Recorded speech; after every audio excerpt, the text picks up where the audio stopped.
சேவையால் தேச முன்னேற்றத்திற்கு பங்களித்தவர் திரு பிரிஜ்லால் பட், பத்மஸ்ரீ 2026.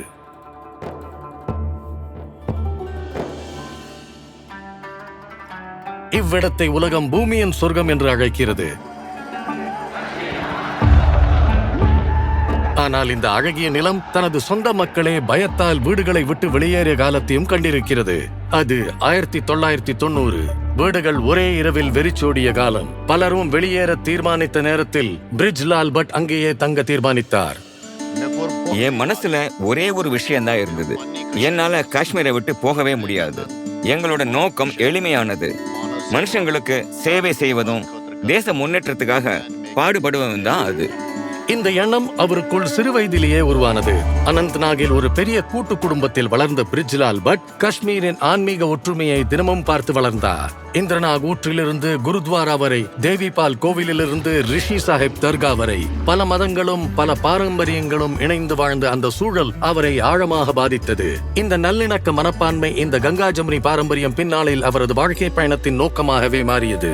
55 ஆண்டுகளுக்கும் மேலாக நாக்தண்டி ஸ்ரீ ராமகிருஷ்ண மகா சம்மேளன் ஆசிரமம் மற்றும் விவேகானந்த் கேந்திரத்தின் மூலம் சேவை மற்றும் மனிதநேய ஒற்றுமைக்காக அவர் தொடர்ந்து செயல்பட்டு வருகிறார். 1996-97 கடினமான காலத்தில் அவரது தலைமையில் நாக்தண்டி ஆசிரமம் மாதா கீர் பவானியில் சமூக அன்னதானத்தை மீண்டும் தொடங்கியது. ஆரம்பத்துல பாத்தீங்கன்னா பண்டாராவுக்கு வெறும் 400-500 பேர் தான் வந்தாங்க. ஆனாலும் நாங்க எந்த பயமும் இல்லாம முன்னேறிக்கிட்டே இருந்தோம்.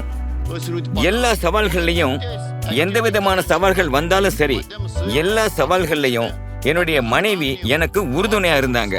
அதுதான் இதுல ரொம்பவே பெரிய விஷயம். இன்று அந்த துணிச்சலான முயற்சியின் பலனை அனைவரும் காண்கிறார்கள். 2024-25 மட்டுமே 35,000க்கும் அதிகமானோர் அந்த அன்னதானத்தில் அமர்ந்து உணவருந்தினர். ஆனால் அவரது பணி சமூக ஒற்றுமையோடு மட்டும் நிற்கவில்லை. அமெரிக்காவில் இருந்து பெற்ற தோட்டக்கலை பற்றிய அறிவின் மூலம் அவர் காஷ்மீரின் வறண்ட நிலங்களை வளமான தோட்டங்களாக மாற்றினார். அறிவியல் விவசாய முறைகள் மூலம் அவர் வளமான ஆப்பிள் மற்றும் வால்நட் தோட்டங்கள் உருவாக உதவினார். மேலும் குளிர்சாதன வசதி மற்றும் நவீன பேக்கேஜிங் முறைகளை அறிமுகப்படுத்தி இப்பகுதி விவசாயிகளின் வாழ்வாதாரத்தை உயர்த்தினார். இன்று யோகா முகாம்புகள், மதிப்பு கல்வி திட்டங்கள் மற்றும் இளைஞர்கள் மாநாடுகள் மூலம் அவர் இளம் தலைமுறைக்கு அர்த்தமுள்ள எதிர்காலத்தை வழிநடத்துகிறார். அவரது முயற்சியால் காஷ்மீர் இளைஞர்கள் மோதலால் அல்ல, அறிவு மற்றும் விழிப்புணர்வால் தான் உண்மையான மாற்றம் வரும் என்பதை புரிந்து கொண்டுள்ளனர். மேலும் அவர்களின் பெரிய பலம் ஒற்றுமையும் சகோதரத்துவமும் என்பதையும் உணர்ந்துள்ளனர். விருதுகளும் கௌரவங்களும் அவரது பயணத்தின் மைல் கற்கள் மட்டுமே. ஆனால் அவரது உண்மையான மரபு மக்களின் மனதில் விதைத்த நம்பிக்கையில்தான் உள்ளது.